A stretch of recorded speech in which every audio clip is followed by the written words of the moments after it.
All right, well, we are going to go ahead and get started. Good morning to all those of you joining us, or good afternoon or good evening, depending on where you are.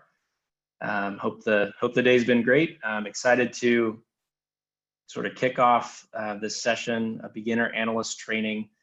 For those of you who maybe aren't as familiar with the tool or would like a refresher, this is going to be a great place to be.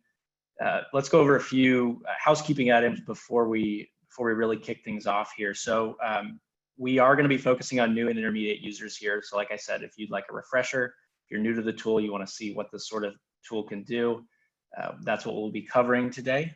We're going to save our questions for the end of our time. So you may have seen Elise chat in saying, if you've got questions, feel free to type them in there, and we will get to as many of them as we can at the end of our time here today. Let me make sure. Other things here. Oh, check out if you don't have the Whova app already, this would be a great time to get that. You can view the schedule, connect with other conference goers. I've been on there and it's been great to be able to connect with folks even who are out of town, maybe set up virtual happy hours, that sort of thing. We are also going to be recording all of the sessions, including this one. So we're going to make that available to everyone registered. So if you'd like to refer to this later, or you weren't able to make it at our current time, you can always check back in later and get that recording. Make sure to use, for any social media posts, make sure you use hashtag Emsi20. We love seeing that interaction on social media. Always a great way to let other folks know what's going on here and kind of sharing the fun there. If we aren't able to get to your question during the Q&A time, Lisa, I think, put a link in to fill out a form where you can have your account manager reach out to you to take care of any outstanding items. So if anything like that comes up, feel free to contact there, or just shoot an email to your account manager if you know who that is. All right, well, let's go ahead and kick things off here. You notice Elise has her my colleague Elise here, who's in the chat, she has her awesome virtual background. I wasn't able to get that set up in time. I did debate turning this whiteboard behind me into a pseudo virtual background, but I didn't have a dry erase marker and it wouldn't look nearly as good. So I just ended up sticking with what I've got. All right, let's go ahead and jump over to our new view here. All right, and Elise, can you see that screen all right? Perfect. Okay, so we're gonna start at the beginning here. Few things to note. So if you aren't already familiar with this, the way we've got this tool Analyst set up, you've got a username and a password to log in. So I've just got this bookmarked. I'm going to go ahead and log in, and your account manager is going to be in charge of how those licenses are assigned, helping you get access if you don't remember how to get here, need help resetting passwords, all that sort of thing. We can help out with that. So let's go ahead and log in. Now, by way of review, you've got a couple major use cases, and you'll see application for each of those in this session, but then on a more deep level and later breakout sessions by some of my colleagues. But this tool is going to be very helpful for you when it comes to a variety of things: program development, review, marketing, grant writing. There's a lot of other applications as well, a little more in-depth impact analysis, that sort of thing. But what we're going to do today is just kind of walk through the basics. So the first thing to note here on our home screen, you've got your navigation on the side.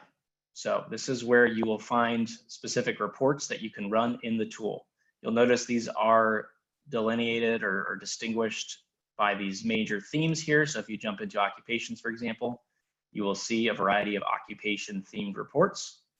The same goes for all of these modules on down the line. So each of these modules is going to house a few specific reports. Now, the way that I always advise people to get started is come to the tool with a question.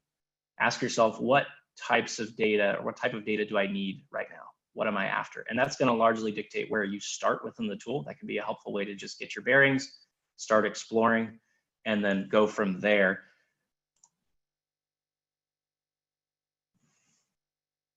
Few things to point out here on the homepage as well. So on right here front and center, you're going to see your projects. We will get into a little more detail on this later, but what this front and center view is going to allow you to view previous projects that you've saved. You can see some examples here of ones that I've saved, ones that my colleagues have saved and shared with me. So we will get into specifics on how to do that, but that's where you'll find those saved reports.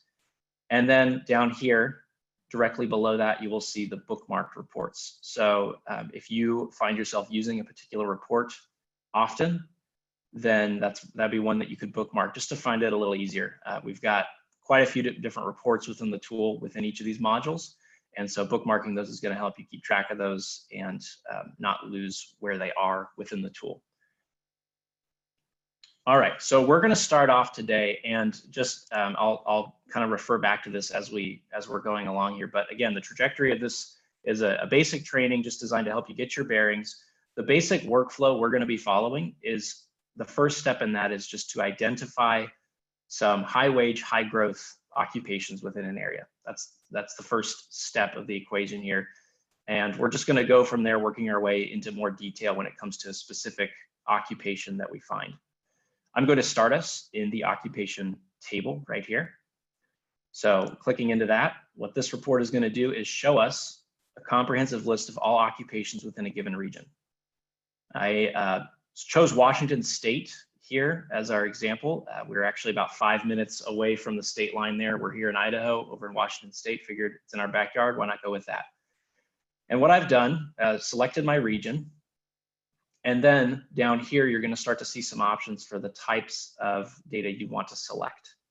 So you can either highlight these at a broad level, jobs and growth, hires, location quotient. Those are all different things we could highlight. What I've done is selected a few key aspects of that here. So I'm going to jump into the custom data selection to just show you what I've done. So the first two metrics we're going to see on this table when we run it. The start and end year job counts for our time frame, which in this case is going to be 2019 to 2025. So we're going to be incorporating the start year and then also the projected end year job counts for 2025. We're also going to be looking at that change in job count over that span, and we're also going to be looking at that from a percentage standpoint as well. I've also selected openings and then annual openings as a few key metrics. When we're looking for jobs that are growing quickly, that pay well, we also want to be keeping in mind how many openings are in that occupation. That's going to be an important factor. I've selected median annual earnings as our wage benchmark here. There are a lot of other options. You can see we've got plenty of different annual earnings metrics. We've also got some hourly, both median and average up here. For simplicity's sake, I've just gone with median annual earnings. And that is it for today. So I'm going to go ahead and select those in my custom data selection box, and then I'm going to run this report. Now, as I just start scrolling through this, you can see there are many, many, many different occupations in this table. Too many to go through here in our time today. So what I'm going to do is just quickly start to apply some filters. And if you recall, the question we're asking is, what are some of the top occupations when it comes to growth, when it comes to wages, what are workers making in this field? And openings is also going to be a significant portion of that analysis. We want to identify areas where there are gaps in the market where we could potentially be supplying short-term training, where we can at least identify demand in our local region. So I'm going to click this filter button here. And the first thing I'm going to do is filter to show only occupations that have grown by 10% or more, which you can see there. I'm also going to add another filter that's going to be measuring a little bit more of the wage side of things. So coming down here to our median annual earnings, I only want to see occupations that pay, in this example, we'll just say $80,000 or more every year. And then lastly, I'm also going to be targeting high opening rates. So looking at let's go with annual openings. And we'll say 1,200 openings. Let's see where that gets us. Now, we could apply more filters if we want to. I'm just going to stick with these three. And what this is going to do is show us all occupations that meet that specific criteria. Applying those filters, we have already narrowed our focus quite a bit. So we went from looking at hundreds of thousands of different SOC codes here. And now we've got it down to about 10 or 12. Now, what I always like to do at this point is start to ink drop some of these columns. This I find helpful. I'm just more of a visual person, and so being able to quickly identify outliers is going to help you figure out areas that you might want to investigate further. So we see, for example, 2,000 jobs projected to be added into computer and information systems manager's occupation. We're also seeing very high earnings, especially for this data set, actually the highest within this group of occupations. Openings also looking very good. We're also seeing in a similar area down here, software development, 13,000 projected to grow within the next 5 years. Now, at this point, I'm going to go ahead and select Computer and Information Systems Managers. As you're running a similar report, though, you can choose one or a group of these that seem to go together. So if, for example, you wanted to take a more comprehensive view of this computer-related side of the market, obviously these are going to differ once you get down to the specifics. But if you wanted to select a group, for example, computer systems analysts and software developers, you could add in any number of these and jump to a more comprehensive report for those specifically. Now, for the sake of continuity here today, I'm just going to stick with this one SOC code 113021. And I'm going to use this jump to button and zoom in on this particular occupation. So just keeping in mind where we've come, what we've done is essentially started with a really broad regional look at all occupations and then narrowed our focus down to a specific occupation that seems to be worth investigating further. And that's what you're going to see here on this particular report. Labor market data as it relates to the specific SOC code, this specific region and time frame. So keeping in mind too, I should have mentioned this in our previous report, but one thing you can do is just always refer to this left-hand side here. This is where you're going to be keeping track of all your parameters. So if you're running a report and you need to tweak something, this is where you'd come to do that. If you need to update the time frame, we've got our projections data running out to 2030. Historical data is running back to, I believe, 2001. So this is where you could change up any and all of those parameters if you needed to do so. Now, a few things to note in this particular report. You can expand just to show some sample job titles, a brief description. This is helpful for me, especially as I'm trying to figure out, am I on the right track here? Is this something that I do, in fact, need to be researching? And so I take a look at some of these job titles, and if it seems like they're applicable, then I'm on the right track. Now, the next piece you're going to see here, we're going to be looking at a variety of factors throughout this report, but the three major headings you can see in this window, we're looking at historic job counts. So in 2019, there were 13,000 jobs in the region. Wage data, a little bit higher than the US average. And job posting demand was a little bit higher, was a lot bit higher actually than the US average. And you can see some more specifics about those comparisons here. So in this case, the national average for an area this size being about 10,000 employees, but we've got higher than average in this particular region, being Washington State. For those of you just joining us, we are essentially just going through a sort of a beginner training analyst. And what we're doing here is we've narrowed our focus down from a few high growth jobs within a particular region, and we're looking at one of those in particular.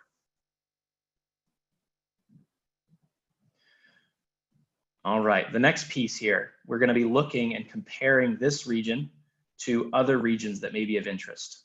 So I've got a few Washington State specific regions plugged in here to help compare. You can see I've got the state, the national average, but then I've added in the Spokane region, the Seattle-Tacoma region, and Snohomish County.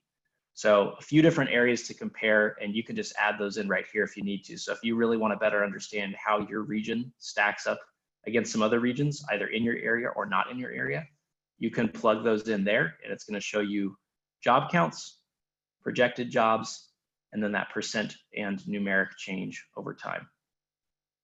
You can also see that represented here in our graph, where you can hover over this to see some specifics about the employment year over year.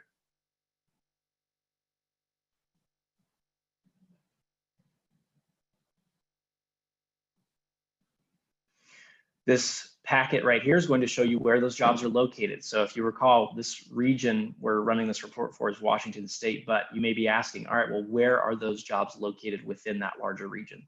And this piece of information here will help you better understand where those are located.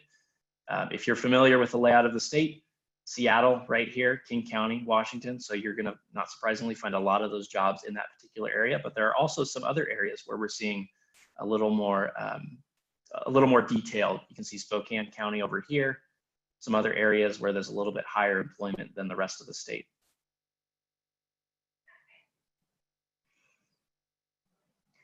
Now we're kind of changing our focus here. So instead of looking at the region-specific job counts, we're looking at the region-specific staffing patterns. So what I mean by that is, in this case, we're showing you, for this given occupation, which industries that occupation is employed in, and what percent of that occupation is in that industry. So 18% of the stock code is in computer systems design and related services. You can continue on down the line just to see where those jobs are distributed across that local labor market, which is going to be helpful in terms of measuring how industries and occupations interact. Being able to see what's the makeup of one over the other and vice versa is going to be a helpful way to distinguish what your region's doing specifically as it relates to this occupation.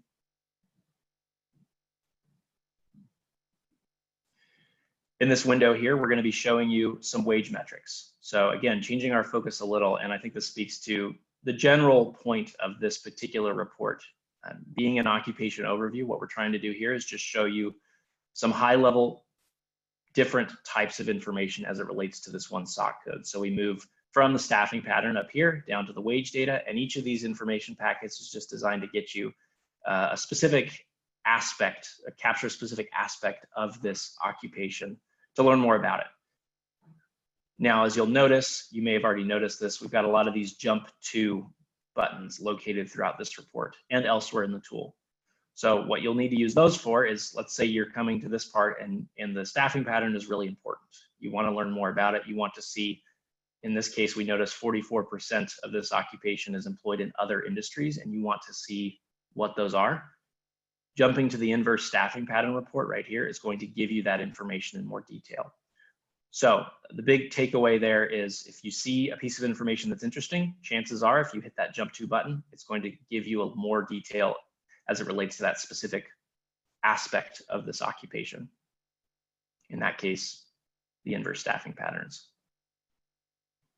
Now, coming back down, picking up where we left off, we're going to be looking at wage metrics here. So for the region, for the nation, and then we've also introduced some cost of living adjusted wages there. So we want to be keeping account of the cost of living in the given state. And in this case, we're seeing that once we adjust that, it's a little bit lower than the actual wage, 110 as opposed to $125,000 a year. Now we can toggle to view hourly wages as well. So if you're working on a report and it's requiring hourly or annual, either one, just know that you can get to both of those types of information within this tool. It's not a question of either or.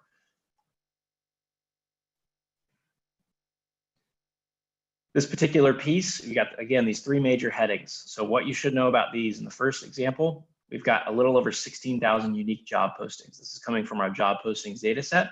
And what this is going to do is start to be able to capture more detail as it relates to job titles, as it relates to companies, and even that skills level. So coming into here, you see a little over 16,000 unique job postings in the time frame we've illustrated down here, January of last year up through last month. Within that data set, we're also going to be slicing by number of employers. So a little over 2,000 employers were posting these 16,000 job postings. And those postings were staying up for about 38 days. Now, it's important to note in this particular window, what we're doing, we're comparing that monthly unique postings figure you can see in the light blue to the monthly hires. So we're essentially just trying to get a better idea of how those two relate. So we're going to be looking at the job postings data and then also looking at when a Social Security number shows up on payroll, basically, to take a look at that hires methodology as well. And so you can start to see a comparison between the two. What does the job posting versus hires look like? in this particular occupation.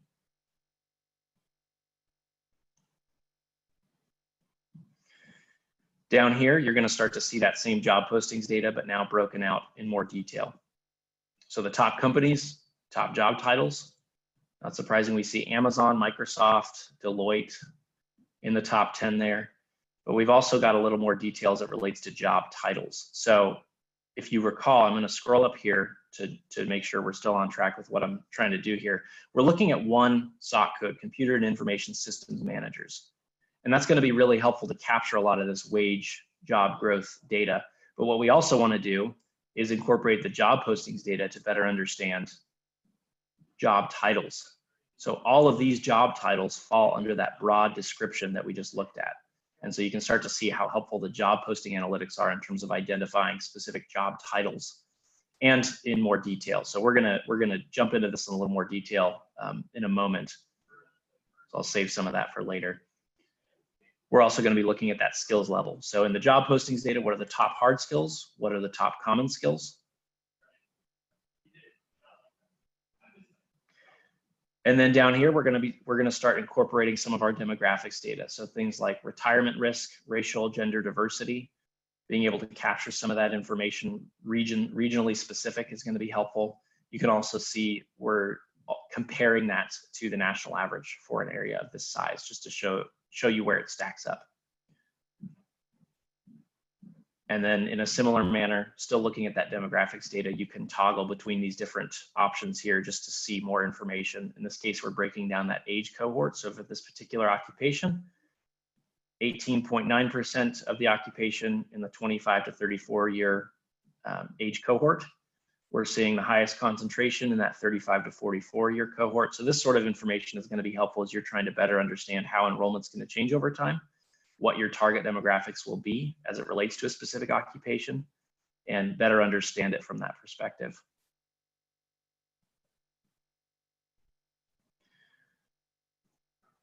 This piece here, we are looking at the top zip codes. So we're looking at that program perspective. So for this particular occupation, what are the top programs in the area?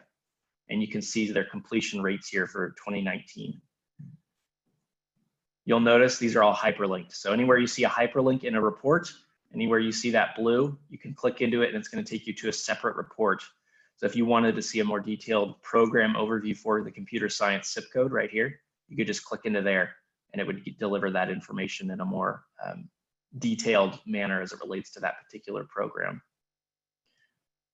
But you can see some overall metrics here. There are 9 programs in the area, 4,500 completions last year, and the number of openings. You'll recall at the beginning when we initially started off, one of our key metrics was trying to measure the number of openings every year.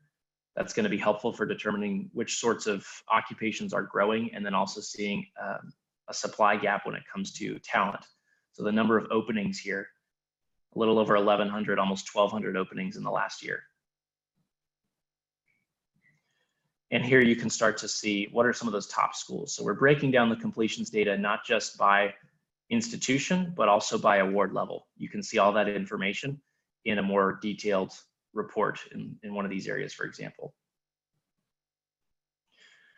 All right, now what I'm going to do here is hit pause, and we're going to scroll back up and jump into the job posting analytics specifically. We've seen a lot of really valuable information when it comes to the wages employees are earning in this particular area of the market, what the growth is projected to be over the next couple of years. But the questions we really want to ask are as it relates to specific companies, specific job titles, and skills. So let's jump in here to the job posting analytics, again, retaining our focus of this particular occupation.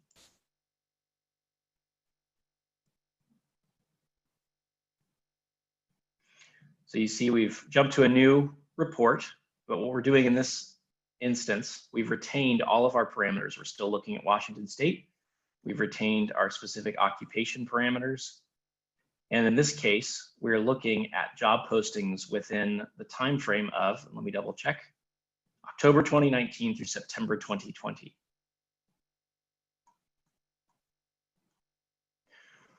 So the things to take note of when it comes to job postings, you'll want to take a closer look at the number of unique postings versus total postings. The distinction there, when it comes to total postings, that's the initial number of postings that we scrape. And then what we need to do is deduplicate that number. Oftentimes employers will post on 2 or 5 or 12 or 20 different job boards, just depending on how hard they're looking for talent. And so what we want to do is avoid artificially inflating demand by just looking at the total postings. So we're going to go in and deduplicate those, identify which of those job postings are duplicates of other job postings. And you'll see that reflected here. So 9,500, much more representative of the actual demand within this time frame. As it relates to that ratio, you'll see over here the posting intensity. So what this is telling us, and again, this is just a rough approximation of the ratio between these two figures here. We're saying that for every one posted job, one job posting for one position, there were 6 duplicate job postings found elsewhere. And then over here, we're going to be looking at that posting duration. Now, this is all overview level data. We're just looking at the entirety of this data set, all job postings for the SOC code in this region. Now, what you're going to want to do is start to drill down into some more specifics. So what you'll see, regional breakdowns. Where are these jobs located in terms of the location tagged on the job posting? It's not surprising, the majority of them in King County. We saw also that King County had the majority of jobs in the region. So not at all unusual to see such a heavy favorite. The sample postings here are going to give you a little more insight into the context. So for example, we want to learn a little bit more about what an IT manager at BYU looks like. We can jump here and see how we've tagged it and the description of the job posting, which is going to include all the information they've provided. So skills, preferred education level, if they've included that. If the job posting is still active, you can actually jump to the initial source and look at it there. Now, in this specific example, you'll notice we've expanded beyond our initial time frame, which was October 2019 to September 2020. In this case, that's our window right here, this little yellow box here. But we're also going to be including some historic data going back to 2016 to give you an idea of how the job posting demand has changed over time. And you can see that also, not just in the month to month, but also in the last 30 days. So we're now updating the job postings on a daily basis, which has been really helpful, especially in light of COVID, understanding local real-time impacts in a labor market. As you can see in this example, if we hover and take a look at the most recent data, October 12th, so yesterday, we're actually seeing a almost 79% increase in posting volume in the last 30 days, as opposed to the same span last year. So we're comparing 2019 and 2020 timeframes here to give you a better understanding of how this region looks in comparison to this time last year.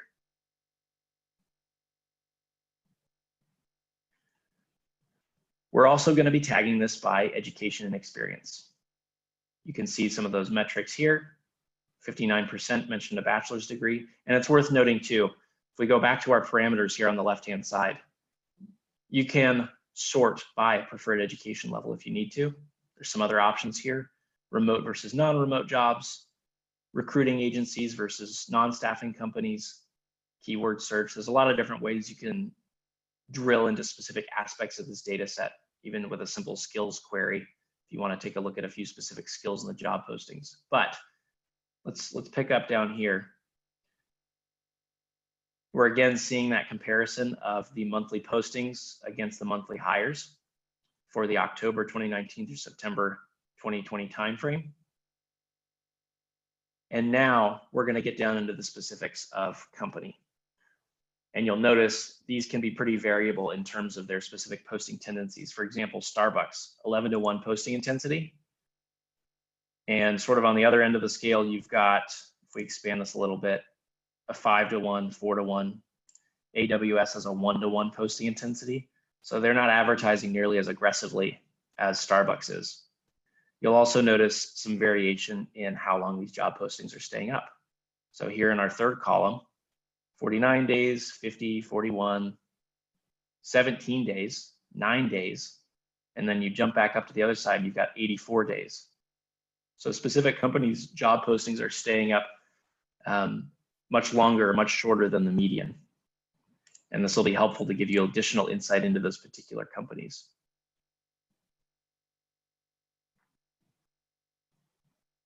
Down here, I mentioned earlier, being able to drill down past that SOC code level to specific job titles. This is an example of that. So looking at computer and information systems managers, we're seeing a 6-to-1 posting intensity overall, but within that category, we immediately notice directors of software development at a 12-to-1 intensity. So they're really bringing up that average there when it comes to breaking out these job titles. Now, the question we could be asking at this point is, all right, well, I want to learn more about specifics in the data. Perhaps I've noticed that directors of software development has an elevated posting intensity. Or maybe I saw that Starbucks, or let's see, Avanade, 84 days their job postings are staying up. If you want to learn more about specific aspects of the data, it's really easy to just drill in using the select feature. So I just click on the company name. And once I do that, I've got an option to add them to our filter or exclude their job postings from our results. I'm going to add them to our filter because what we're trying to do here is zoom in on their company-specific job postings. So what you'll see here, we've zoomed in quite a bit.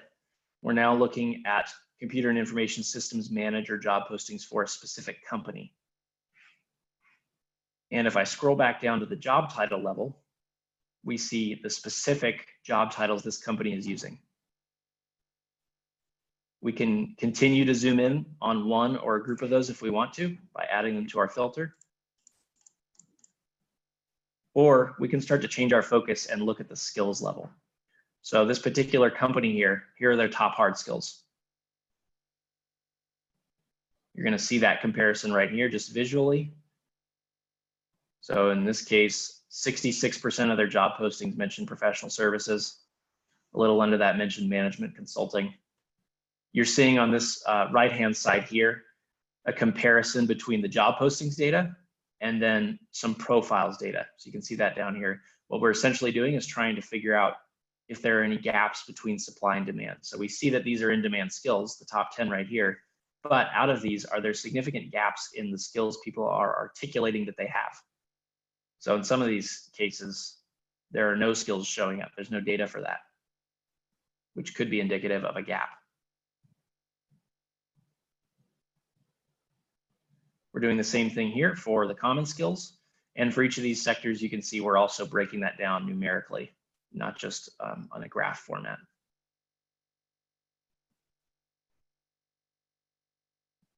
The last two pieces on this particular report, we're going to be showing you any qualifications. So essentially, third-party certifications that were mentioned on the job postings, an MBA leading the pack there by a significant margin, but some other qualifications mentioned on those job postings nonetheless.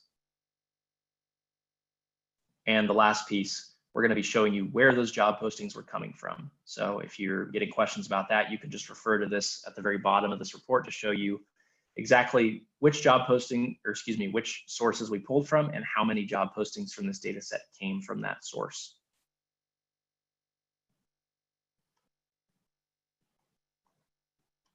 So let's sort of recap where we've been so far. We started with a region-wide analysis. All we were asking was the question, what are some of the top growing jobs in our region? We were able to quickly locate that using the occupation table, which I'll go to here under the occupations tab. We started there. We located one particular occupation we wanted to zoom in on. We jumped directly to the occupation overview report, which was able to show us job counts, wage data specific to that occupation, as well as more in-depth comparisons and other things as it relates to that specific occupation. From there, we jumped specifically into the job posting analytics. And the question we were trying to answer here was, okay, so who are some of the top companies? Are there any noteworthy companies there in terms of posting intensity or volume? If there were, then we zoomed in on those. In this case, we zoomed in on one particular company that had a much higher than normal posting duration. And then we were able to get down to the job title and even skill level to better understand some in-demand skills related to that occupation. So we really went from very broad regionally down to the skills level for a specific job title or occupation, just kind of going from very general to specific. And that was the workflow we followed. Now we've got a few minutes left, and there's one other area I wanted to touch on. We're going to jump to the industry tab, and we're going to take a closer look at the, where'd it go here? Or excuse me, the regions tab, and look at the economy overview. So the economy overview is a good starting point if you're just trying to better understand a single region and then zoom in at a later point. So all you do is select your region. We're going to stick with Washington State.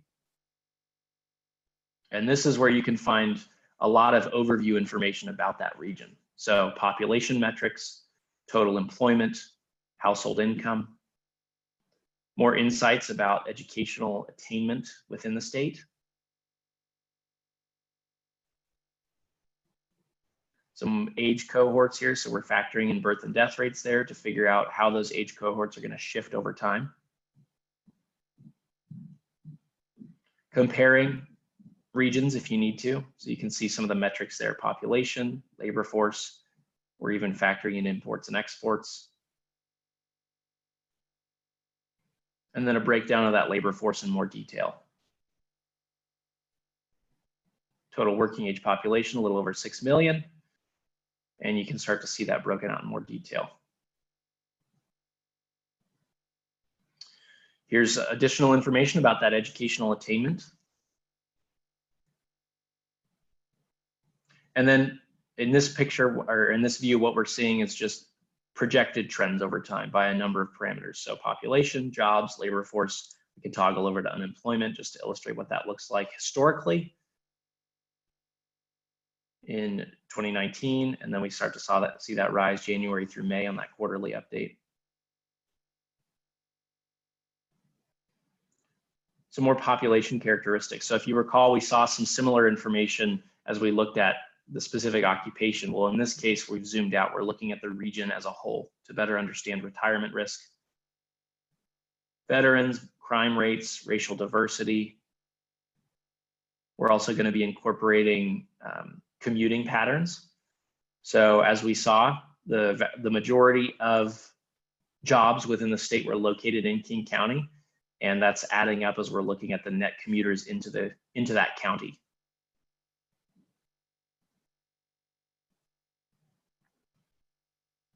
So there's a lot of different information within this particular report. You see some industry specific identifiers here. So you want to measure, if you want to measure the top or the largest industries, you can see that here by job count.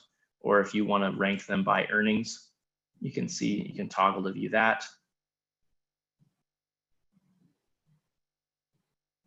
Some similar information to what we saw earlier: companies, workforce characteristics of the largest occupations by job count. And then a snapshot of what the educational pipeline looks like in the region. Who are the top contributors in terms of graduates in 2019? What do their trends look like? You can jump to more details here. Those in-demand skills right here. So lots of different types of information in this particular report, but the reason I brought it up is because it does provide you with sort of a regional overview from a variety of angles, looking at industries, occupations, commuting patterns. There's a lot of different types of information in a report like this one, and it can be really helpful, especially as you're getting your bearings, just trying to better understand what sorts of information is in Analyst. How can I get to that information? So by way of review, I'm just going to highlight again the reports we touched on specifically today. We started in the occupations tab. We went from the table. We started at the table. We went to the overview. We jumped directly into job posting analytics. And then the last report we just looked at was in the regions tab, where we took a closer look at the economy overview of a particular region. So there's a lot of different directions you can go. As you can see, there are quite a few other reports, but that's one thing we tried to target with this particular report is just how do you provide an idea of what sorts of information is in the report. So we took a look at those 4 reports there. Let me make a few quick notes on how to save, how to export, all of that. So if I come back to my homepage, you will see some examples of those saved reports. If you were to run a new report and you'd like to save it, we'll just take this job postings report as an example. Don't worry about the specific parameters. I'm just going to run it. And you'll see above every report in the tool, you've got two options right here, the green buttons. You can either export it to a variety of formats, or you can save that project within the tool and come back to it later. So if I get called away for whatever reason and I can't finish this one up, I can just save it, title it whatever I need to find it again, and then it's right there on my homepage ready for me the next time I'm ready to take a look at it. And that's just going to save all of your parameters just as you left them. Now, a few quick notes on support. So what you will find in your Analyst access, you'll be able to contact your account manager. So if you don't know already, if you come to the support tab, you will be able to find your account manager's phone number and email for any support you may need. Recall that is included in your access. We'd love to helping out with specific projects, refresher trainings, whatever the case may be, that's included in your access. But there are a few other things to take note of here in the tool as we're wrapping up. So there was a lot of information we looked at here today, and the knowledge base can be a helpful way to start to wrap your head around specifics. So if I jump into the knowledge base right here, this is essentially a database of frequently asked questions. So if you come into here, you'll be able to learn more about our methodology. So if you're wondering, where is this data coming from? What are the contributing sources? How often are those sources updated? Those are the types of questions the methodology section can help you answer. The release notes is also helpful for that as well, just being able to see how often those data sets are updated. The other one I use quite a bit, the glossary. So just essentially a dictionary of the terms we're using. And so if you come across a term in the tool you don't understand, you can jump in here, get a better definition of what that is. And then there's a lot of how-tos, walkthroughs of specific reports, and some frequently asked questions as well. The knowledge base is a great resource. I recommend it to everyone. I use it myself very often. You can find that just right here when you're in the tool. And then the last thing to make note of when it comes to support, if you come down here to the chat feature right there, I just clicked on this icon here in the corner. And this is a great way to get our input, get our help, get answers to your questions within the chat feature. So we're keeping an eye on this 6 a.m. to 5 p.m. Pacific time. So depending on where you're coming from, there may be a time change there, but within that time frame, we usually respond within 5 minutes. And if you're out of that time frame, we'll just see it in the morning when we get back into the office. But what this will help you do is get answers to those questions you may be needing to answer quickly. If you're in some sort of time crunch, again, usually respond within 5 minutes. So that's a great way to get your questions answered, get back on the research road, and be on your way. Okay, let me see here, check my notes. I think we're good to go. Elise, are we good to start with some questions that may have come in? Perfect. I think you may be muted.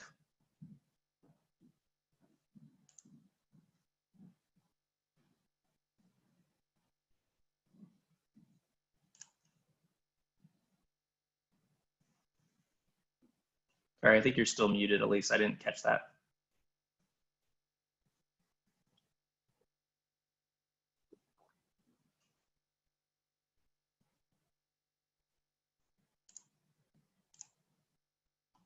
Oh, sorry, I need to unmute you. That was my fault.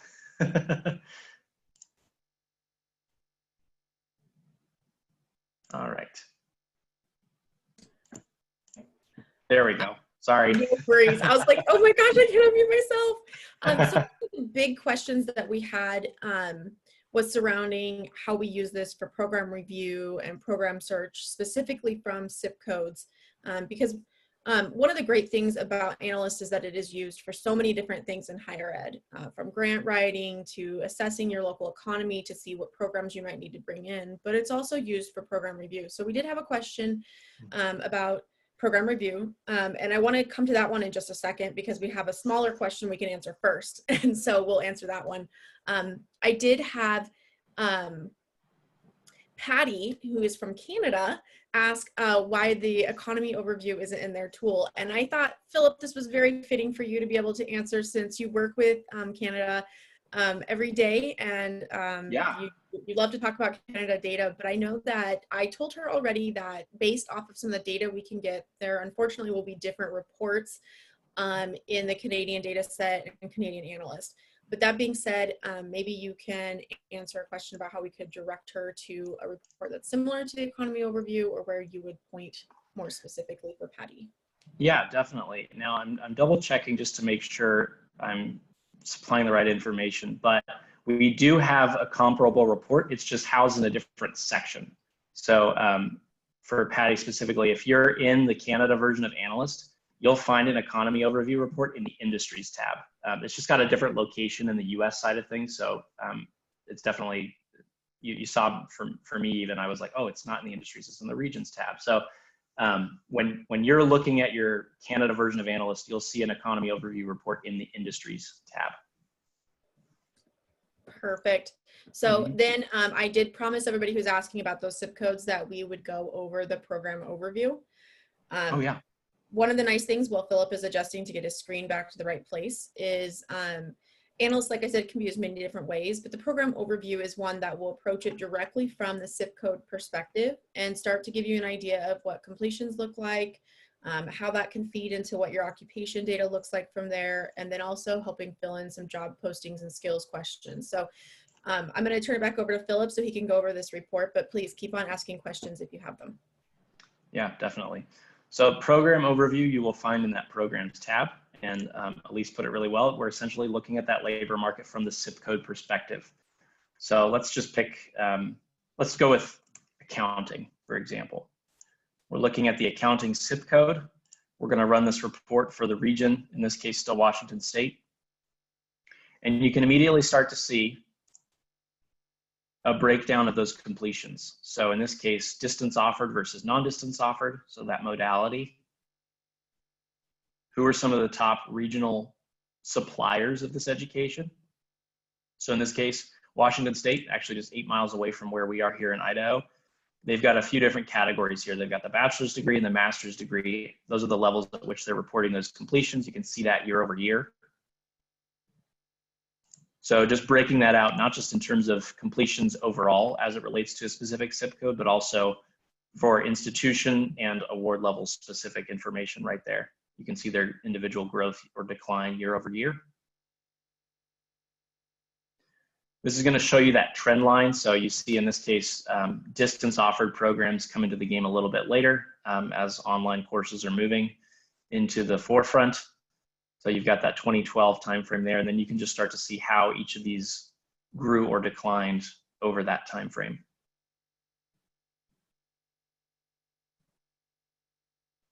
Here we're going to be breaking out those completions for this particular zip code by award level. So bachelor's degree, heavy favorite there. And then down here, similar programs. If you need to jump into one of those to take a closer look, you can.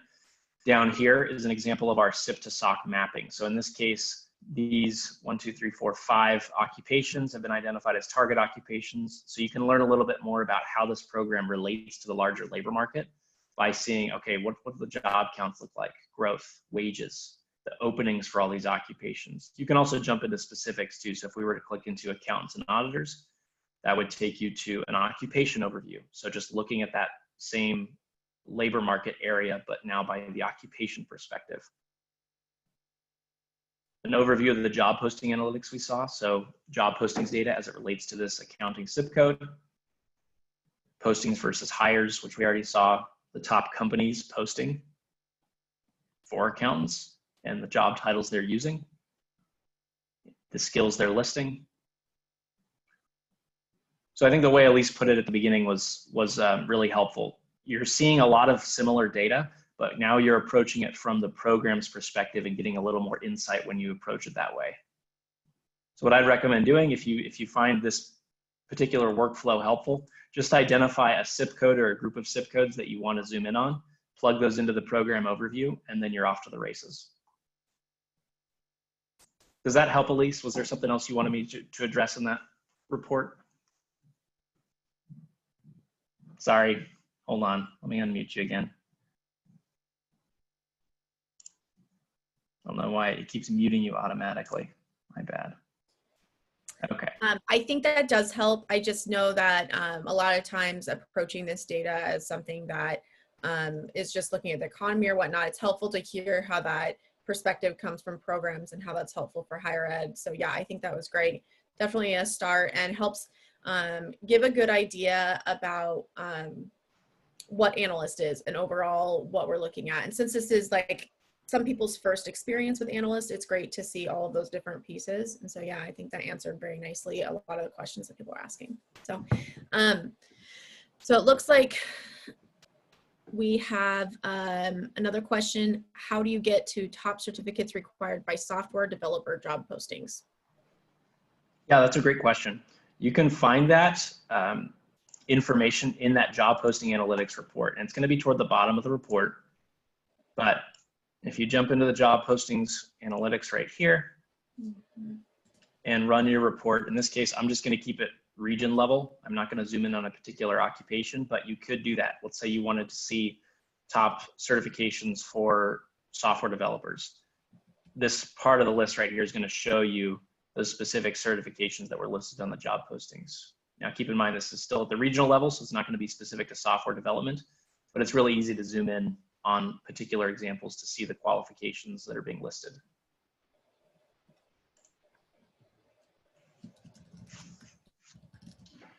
Right.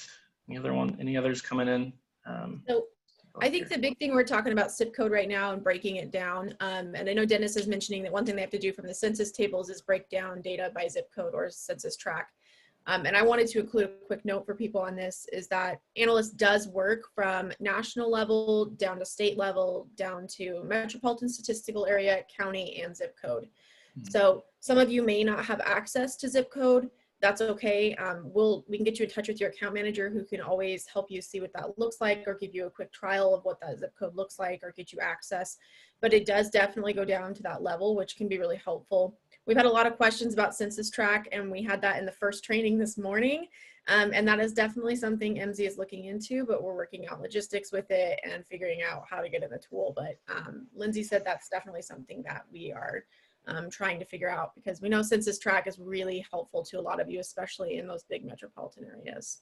So any other questions from anybody else? From Lisa Miller, we got, is there a way to access info non-credit certificate providers / completers? So info on the non-credit certificate providers. Oh, gotcha. Actually, I may have to tag you in on that. I am not sure myself. The hard part about non-credit certificate providers and completers is that the information that we get on completions is from iPads. And if there's a non-credit one, typically those aren't reported through iPads. We see those more at the certificate level, those types of things that tend to be those credit levels. That is the only source we're getting for completions. And so if those aren't reported through iPads, they unfortunately won't show up. I know that that's a hard answer because a lot of you are working with non-credit certificates and things like that, but we want to be able to provide a solid data source that works, and we just unfortunately don't have that one. Yeah. Lisa, thanks for asking the question I needed the answer to as well. Yeah. I hate giving answers like that. It's always really frustrating. I want to give you guys really awesome, wonderful, positive answers, but reality is with data, some things just like that. And fortunately, most of you understand that. And so it's a great thing. But are there any other questions that we can answer for you today? I know that we will have a couple more sessions on Analyst coming up. So one, to look at regional impact reports that we released a couple of months ago, so you can see some impact on jobs on your regions from COVID and just what's going on in your area. We also have a more advanced session coming up to take a look at what's going on with regional employers and what they need. So we also had a note from Shane that said it's not even compulsory for institutions to report for credit certificates to NCES, so even that data is incomplete. Yeah, we know that there's some data set issues with the NCES and through iPads, and so we are trying to get as many completions as possible out there for you to help connect that over to those occupations. Thank you, Shane, for that note. We'll stay on for a couple more minutes. If you guys do want to be connected over to your account manager, I'm going to relink this form that you guys can fill out, and that will connect you over to your account manager. This is the easiest way for us to kind of get you that information. So I'm going to relink it onto the chat, and if you have any other questions, feel free to shoot them over that way. One thing I know that Philip mentioned, and I wanted to reiterate, is that we, as your account managers, Philip and I are both account managers, and we offer unlimited trainings and demos for you guys. So if there are questions or processes or projects you guys are starting to work on, or you just want to know more about the information, please fill out that form and we'll reach out to you and we can offer those trainings for you. We don't limit those with your subscription, so it's really helpful to have that information for you and spread it out to the other users at your college or anyone who's interested. So, Philip, anything else to add? I don't think so. Thanks for helping. Perfect. Yeah, and everybody said thank you so much. Super helpful. So if there's any other questions, please shoot them out there. I'll stay on here for a couple of minutes with Philip. But thank you so much, Philip. That was awesome. And Jennifer, I'll be reaching out to you by email, so you don't have to worry about filling out that form if you don't want to. I have all your information from our chat. So. Perfect. Thanks, everybody. Great to have you. Enjoy the rest of the conference.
Elise, I think we got a question coming here. Yes. Is analyst the same thing as profile analytics? Oh, gotcha. Yeah. So yeah, good question, Tim. So profile analytics, you can think of as I guess a module or a feature within the Analyst platform, which is going to basically be providing more in-depth on when it comes to the profiles data we have. Analyst, the overall tool, is going to be looking at things more broadly in terms of job postings, government data, that sort of thing. Does that help?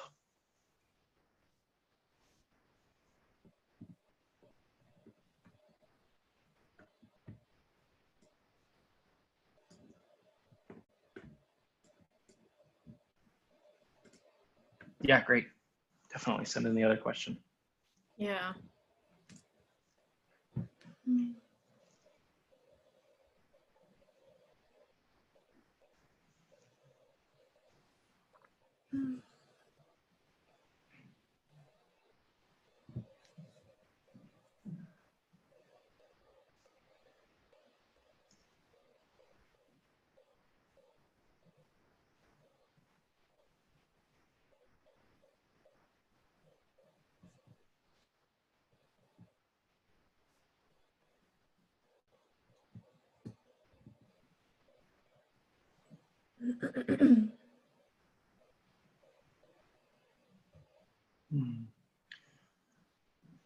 Oh, Philip, do you have profile analytics linked on your left-hand side?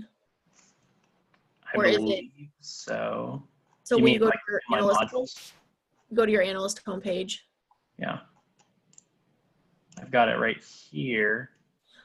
Okay. So Tim, that's simply something we can set up for you on our admin side. So if you would rather have profile analytics in this format, we can easily change that for you, so you don't have to link to it, the other side of it. Because Philip, I think he has it set up where he has to go up to the little drop down and go over to profile analytics outcomes. Right. Right. Tim, would you want us to set that up for you?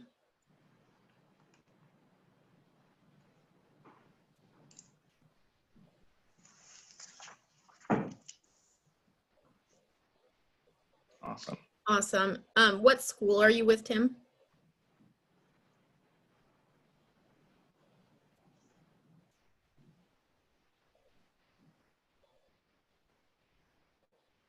I thought so. I was like, oh my gosh, I recognize the name. I'll make sure that happens, Tim. I'll set that up for you. I was like, I recognize that name. He's got to be from someone I just talked to recently. Awesome. I'm glad you could make it, Tim. It's good to have you here. It's good to have all my Austin folks here. It's wonderful. All right, everybody, we're over time now. So Tim, I'll make sure to get that set up for you. Thanks for all the questions. And Philip, I'll let you close us all out. Perfect. All right. Thanks everybody for your time. Have a great rest of the conference and enjoy your day. Bye-bye.